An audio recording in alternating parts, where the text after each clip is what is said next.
What's up, guys? Welcome back to the poker vlog. For this episode, I hang out with 2017 main event champ Scott Blumstein. Super cool dude. Really excited to share with you guys this video. It was supposed to be really short, and I was going to insert it into a more traditional style vlog, but we ended up talking for a half hour. I was just really curious about kind of what his life was like before he won the main event. I knew he was a tournament grinder and played $100 to $500 tournaments. But yeah, we get into that, and then his main event run, how his life has changed since then, and he gives a ton of good advice to aspiring poker players. So I didn't want to cut anything. I just thought I would turn this into its own episode. I think you guys are going to enjoy it a lot. I'm not a professional interviewer. I was really nervous to do this kind of thing. It's going to be evident from the beginning, but as it goes on, I think it gets better and better. The lighting and audio aren't that good, so forgive me for that, but hope you guys like it. Let's go ahead and get into it. All right, here with 2017 main event champion, Scott Blumstein. Blumstein. We're gonna redo this. Here with 2017 main event champ, Scott, what did I say? Blumstein. I'm always on the outtakes. Yeah. Anyway, man, I was looking at your hand in mom, and like before you won the main event, you had a lot of buy-ins. They were like $100 to $500 events and stuff. So like, what was your life like before when you were just doing like an everyday grind? A little bit different because you were on the tournament side of things. But what was that like? Sure, yeah. I mean, you know, I graduated college and with an accounting major like yourself, and I just decided that I didn't want to work. So with that came poker, and I always liked poker and played it. But even for the first couple years after that, you know, I never felt like I was doing it right. You know, just all over the place, and never really had a plan or a routine. And I think that the one thing I learned in the 2 years between then and what happened to me was that you need that. You need structure. You need a goal. And whether it's money or time or whatever, you have to spend it well and have a plan. And I started to do that, and good things started to happen.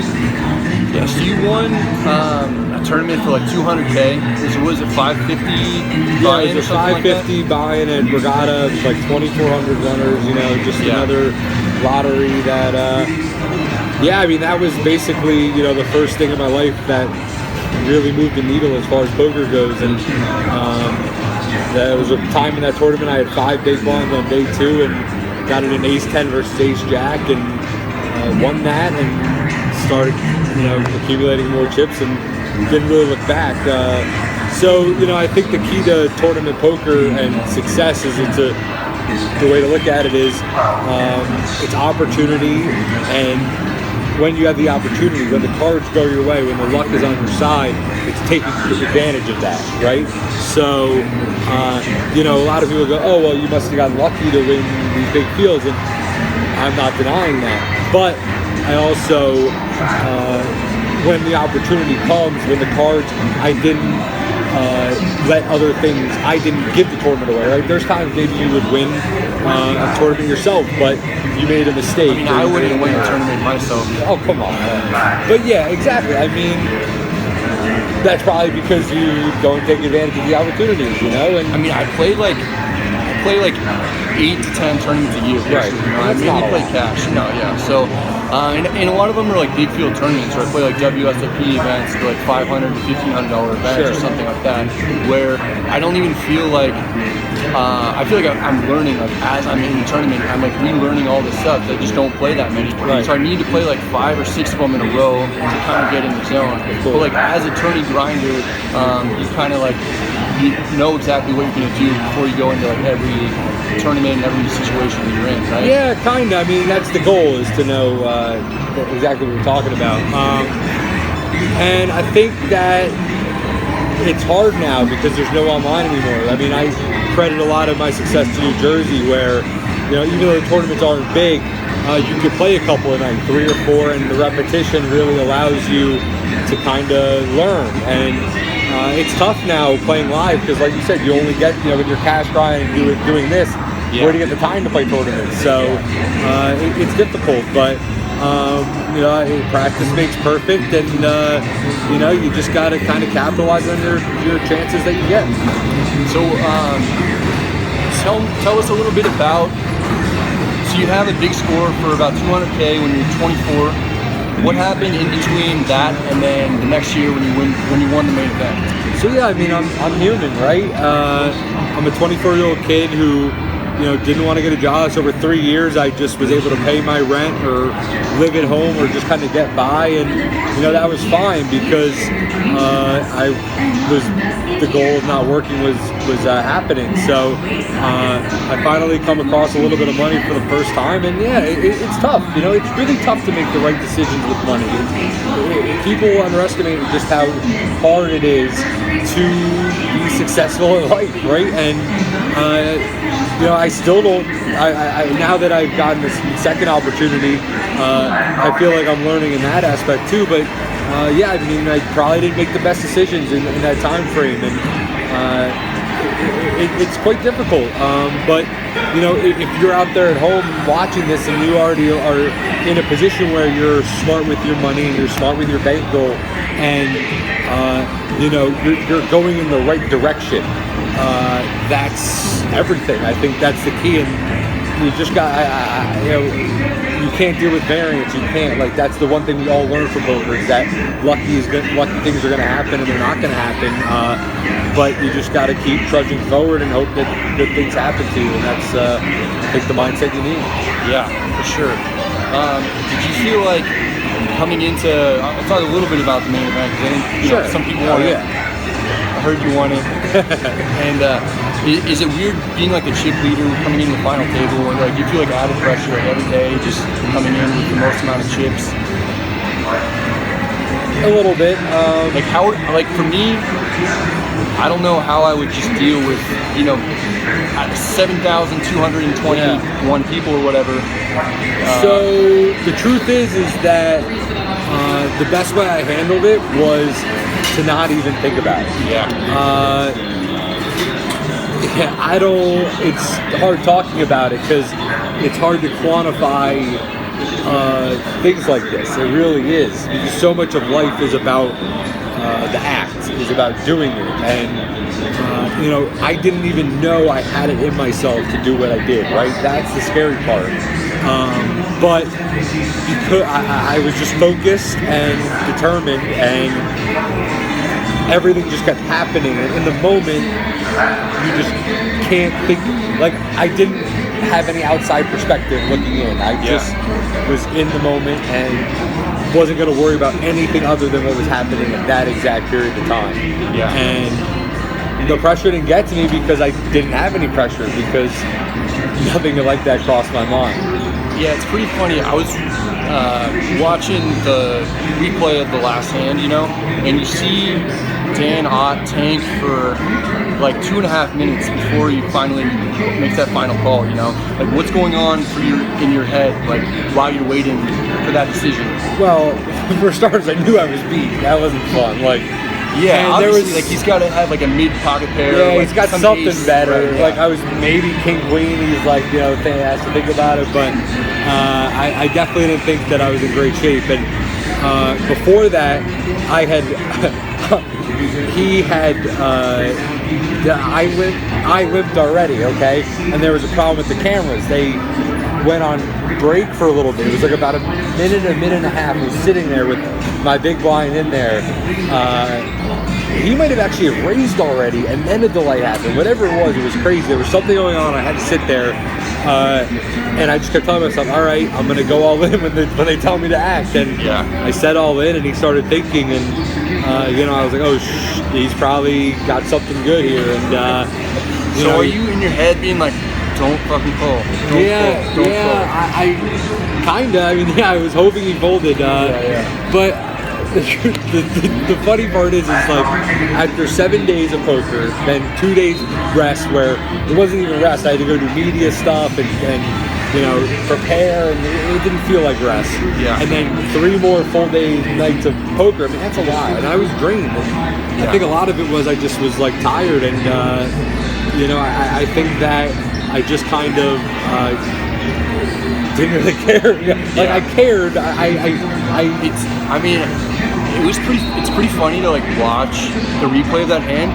Like when the turn comes out, you're just kind of walking around like smiling and stuff like that. Yeah, I don't really care. And then all of a sudden, I cared. I was more like, it was a weird feeling of like, oh my god, I'm gonna have to go back and play more poker. You know, like knowing that if a 2 doesn't come, this thing is gonna continue. And I didn't like the money didn't matter, the winning didn't matter. I was just like, oh man, I would be really cool if this thing just ended right now, you know, and I could just win. And I didn't think a deuce was coming, and it's still crazy that it did. Yeah, I was watching from my house, and I was like, okay, Dan's gonna double up here. Yeah. And then all of a sudden, I was watching it by myself, and I just like screamed when the deuce came.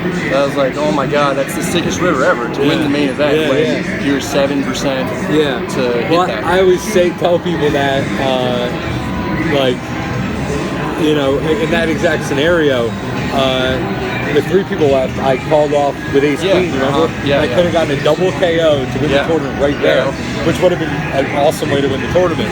And somehow I found a better way to win it. Like it's just storybook. It's like, you know, everything about it is obviously just feels like a dream and doesn't feel possible and real, but it was, and you know, it's pretty cool. So I imagine like a lot of people ask you questions about being a professional poker player and they aspire to, you know, win the main event and all that stuff. What do you tell people who are like coming up, who are thinking about trying to play poker for a living? Sure, and the interesting part is that 7 months ago, before I won the main event, you know, I did have all these opinions, and I had these feelings, and you know, you ask anyone close to me who knew who I was before, and they know my character before that when it came to poker, and it's tough being in this position now because, you know, it might be hypocritical. People might look like, oh, you can't talk about grinding or low stakes anymore. And you know, I don't really like that because I know where I came from, and I know I relate more to people on the bottom floor now than ever. And look, I think that it's so important to just work on the things that you can actually work on, right? You can't think about achieving things. You can't think about wealth or money. All you can do if you want to take poker seriously is get better at the poker itself, is to get better at the bankroll management, is to maybe, like, instead of worried about making all this money, worry about other things that you can fix, your health, your family, your happiness, like. And I think that even, like, you'd be surprised, some of these high stakes guys. I mean, I had the pleasure of talking to Fedor Holes after I won, and you were in the prime of the... And so when that came around, you know, it was like, okay, I could probably get some casino to throw some money at me, but more important to me than that was doing something I liked and cared about. And yeah, Prime Mind is a good thing for that. It's my buddy Elliot, who was there on my rail. He drove from Salt Lake City to come, you know, support me, and he didn't have to do that, but it was more about like what they preach, the mindset aspect, and even a guy like Fedor, you know, he's accumulated a lot of wealth in this game, but he's a guy that kind of gets it too, and there's other things that are important, and I was able to talk to him about that, and that's kind of where I stand too. It's like, you know, if you're doing the thing you love, and you're able to pay rent, and there's just like, it sounds weird coming from me, but there are things that are just more important than money. Now, money is important too, and you should definitely get some, but you know, I think it's just, you got to forge your own path and fix the things you can fix. So what advice would you give? So I mean, I'm mainly focused on like low to mid stakes cash. So what advice would you give to someone who's maybe trying to come up in tournaments, you know? Just tread carefully. Just look, I have no problem with you playing tournaments. Just sell action, right? You know, make connections, find the people that believe in you, that trust in you, and it's a journey, it's a process, it really is, but everything worth getting is. And you know, you look at guys that play professional sports, you know, they start and they don't just become an NBA player overnight. Right. You got to be in the gym, and it's cliche, but it's true. And just play within your means. Just try to get better. And if poker's not going well for you, if you don't like how you act when you play poker, when you lose, try to forge there's other ways to find success in this world. There really are now. The possibilities are infinite. So just search your soul and work on your mental game and just try to be smart and make smart decisions. Yeah. How is being a poker ambassador? What do you think about that title in general? And how is it different than maybe you thought it would have been? I mean, I'm okay with it. I like the position of having a voice and just being someone that people can relate to, because I think at the end of the day, you seem like a super relatable guy. I mean, I would hope so. And I don't. It's weird even being I go through this dilemma between trying to get myself out there and trying not to, because at the core I am a quiet, reserved kid who has opinions but doesn't know if he really wants to share them. But I think at the end of the day, for me, it's I can just say what's on my mind and say what I feel now, and it's up to you guys at home to interpret it and maybe learn from it, because that's the most important thing I picked up to get to this point is just listening to people, what people that know. I don't claim to be smart or a genius or anything like that, and I really feel like that, and but I just tend to absorb things and be self-aware and just be conscious of all these things. And it's sometimes that pure intelligence isn't what makes someone successful. How is poker different for you now that you won the main event? Do you feel like you have a target on your back? Do you feel like you're playing better or worse? It's okay. Everyone's different. That's kind of my new job, is to figure out what people think about me. And I mean, I think if you're playing against rec players in a big field tournament, for instance, people are there sitting, they're excited, hey man, I'm playing with the main event champion. Of course, and I can understand that because I was the same way. At the end of the day, I'm a poker fan. I am, and that's how we all started. And I know a lot of things about the main, who's at the final, all these details, and I think that aspect of poker is cool. That's kind of what attracts people to it, is the fact that it is this mini world full of characters. And I think that the game of poker, if anything, it might have gotten a little bit more challenging for me, because there's this new dynamic of people knowing who I am, as opposed to being a guy nobody knew anything about. So it's fun in that sense. I feel guilty because I wasn't really much of a everything I was before I won the main. I kind of wish I tell people not to be, right? Cautionary tale in some sense, until up until the last year. So what kind of hours were you putting in a given month, or an average month before you won the main? And did you play cash at all, or not really? A little bit, not as much as I should have been. Not even close to as much as I should have been. Looking back on it, I think cash grinding is one of the best ways to make it in poker. It's the only way, really. I think tournaments are cool and all to take your shot, but it doesn't seem as realistic as grinding cash and making a living. Just the variance of playing tournament poker is so high. Yeah, if you want to play for a living and you want to keep your sanity, it seems like it's a lot easier to play cash. It feels like that sometimes. I think that sounds right. Now, that's not to say, MTTs back in the online days, you could play a bunch every day, you could sell a lot, where it's high variance, but and the problem is that the MTT version is more fun to some people, right? Some people just like tournaments inherently. They're top heavy. You can become rich overnight, and that's cool and all. And I have no problem with that, but it's just tough. It depends how you can handle it. If you're able to deal with the variance, then by all means, play. It's just also tough. If you're playing MTTs or sit and goes online, you're playing a high volume tournament, so it decreases the variance. If there's a significant skill edge that you have, right? Of course, and I think that's a well put thing. I mean, I think cash is a good way to do it. I think I think that the environment's tough now. You have to, I think you need to grind cash to be successful these days. And I regret the way that I went about it. It worked out for me, but I'm an anomaly, and I'm aware of that. And and even with that being said, I still I envy people that have better work ethics than me, and I think that's important. Yeah. So what's kind of next for you? Are you focusing more on poker or less on poker and more on other business opportunities, or what's kind of your goal? Yeah, we're gonna see. I will always love poker, right? It's this weird balancing act that I have to pull off now, where poker's always going to be a part of my life, but I would like to do some other things, and I think everyone should have a little bit of balance in their life. I'm totally cool with putting your head down for the first 5 years and just totally going all out if you want to make it in poker and grind your way up. I envy that and the sacrifice it takes to do that.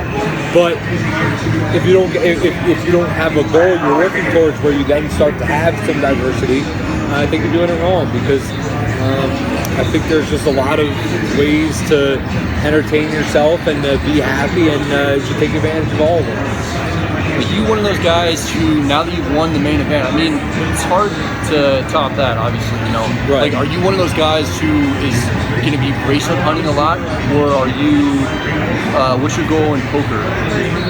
I'm trying to find that answer too. I mean, it's hard to find the motivation now to really find the next step. And I don't have a huge ego in this game. I don't have anything to prove.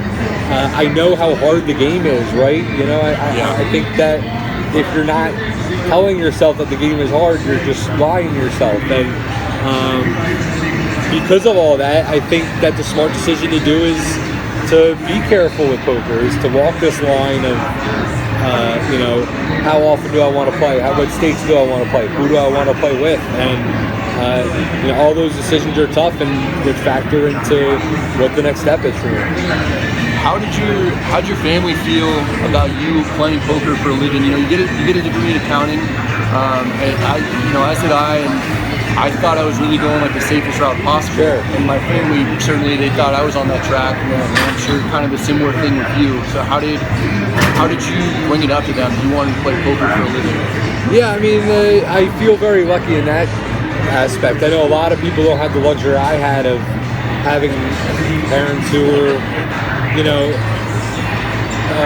not cool. So they weren't really cool with it. They didn't love that I was doing, but they trusted me that I could eventually figure it out. And I think that's important. I think that a lot of people that are successful need a little bit of leash to figure out their journey. So yeah, I'm really grateful to them, because even though they weren't thrilled about it, and they told me a couple times to get a job, at the end of the day, they were going to let me forge my own path. And if you're out there and you're in poker and your parents aren't happy with it, or whoever's not, whoever in your life isn't happy with it, I don't really know what to tell you. I think you got to do it anyway, or you got to try to convince them. So, I mean, my general advice, because I get similar questions, people who are interested in playing, for a living, I pretty much just tell them not to at this point. Okay. Because there's been a lot of times when, you have rides home where you're almost in tears, you are in tears, you're screaming, you're not happy. Yeah, and it's we've just all been there.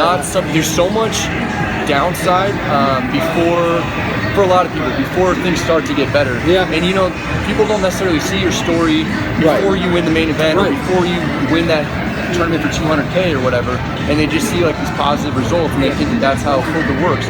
They see a 25-year-old kid who's wins millions of dollars, and they think poker's easy, I want that to be me. Yeah. But they don't see all the hard work that goes into it and stuff like that. So generally, I tell people that it's a great hobby to have that makes money.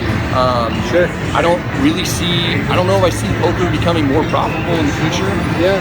And so you don't really want to get into an industry that's not increasing or growing, basically. Yeah,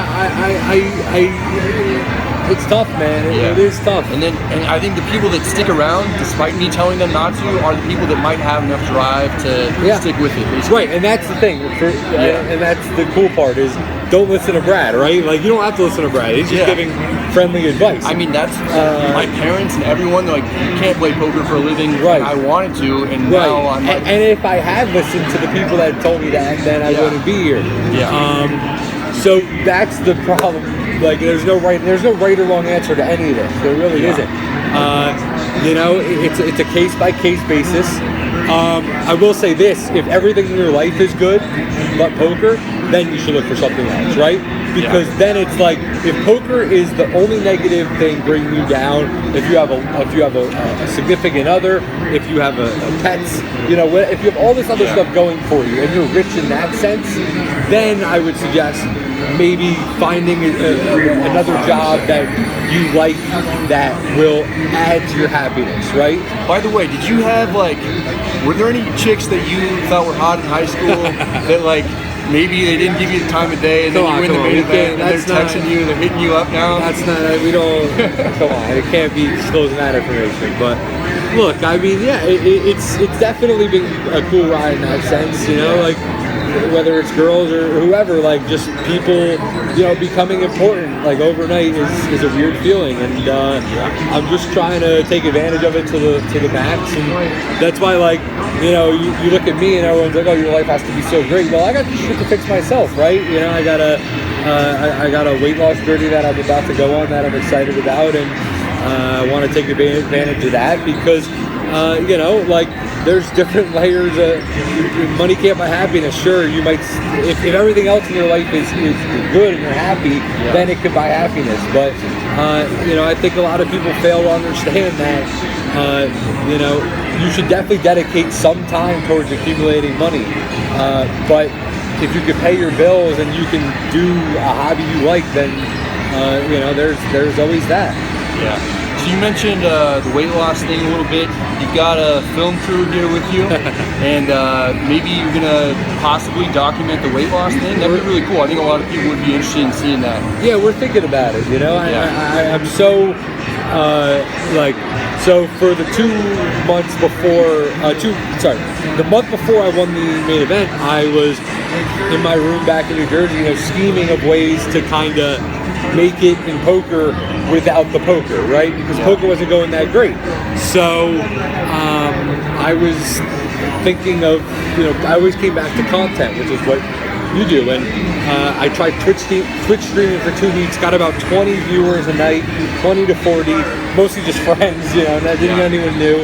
And it was cool. I like the idea of entertaining, but something about poker and all that didn't really sit that well with me. So, you know, when I came across your stuff and, you know, other people out there's a bunch of good poker content out there. I was immediately like, wow, that's awesome. And that's what I was looking for. You know, what you do, Brad, is what I was trying to find.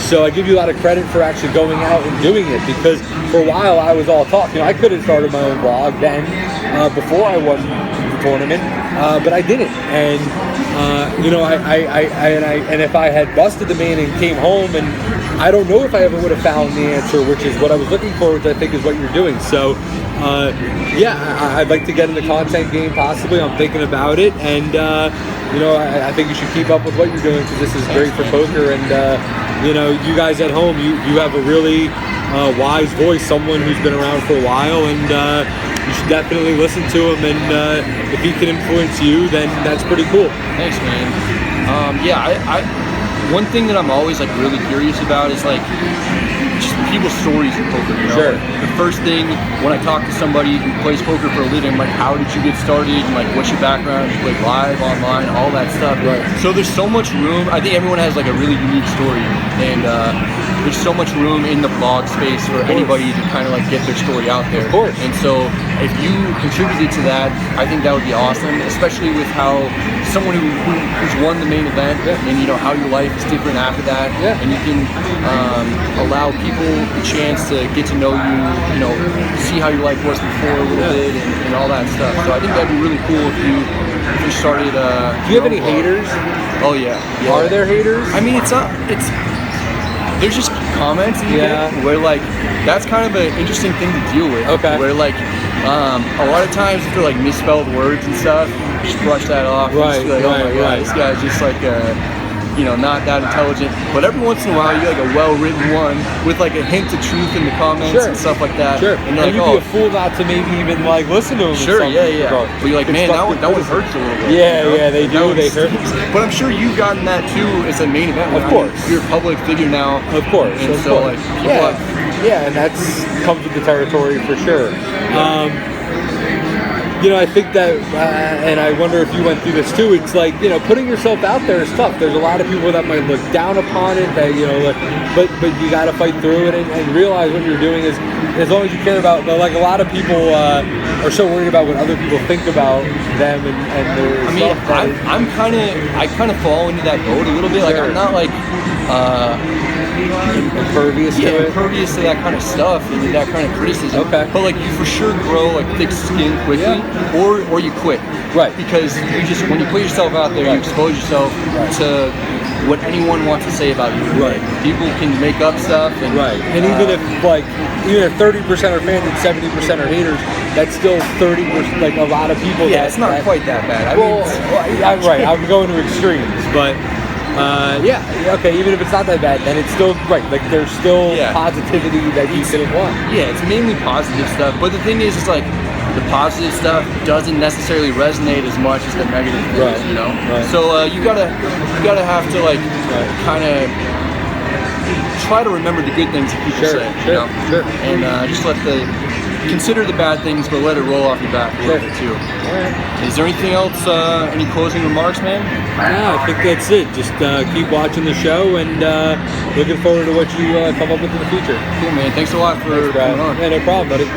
That's it for this episode. I hope you guys enjoyed it. If you did, please hit the like and subscribe buttons. If you have any questions or comments, let me know in the comment section. This was my first stab at doing an interview type thing, so I promise if you guys want me to do more of this stuff, I'll try and get better and better at it. But I want to give a big thanks to Scott, super cool guy, and I hope that we have an opportunity to hang out, maybe play some poker together, and he can make another vlog appearance at some point. He mentioned that he was maybe going to start his own vlog, so be on the lookout for that. All right, see you guys next time. Good luck at the tables.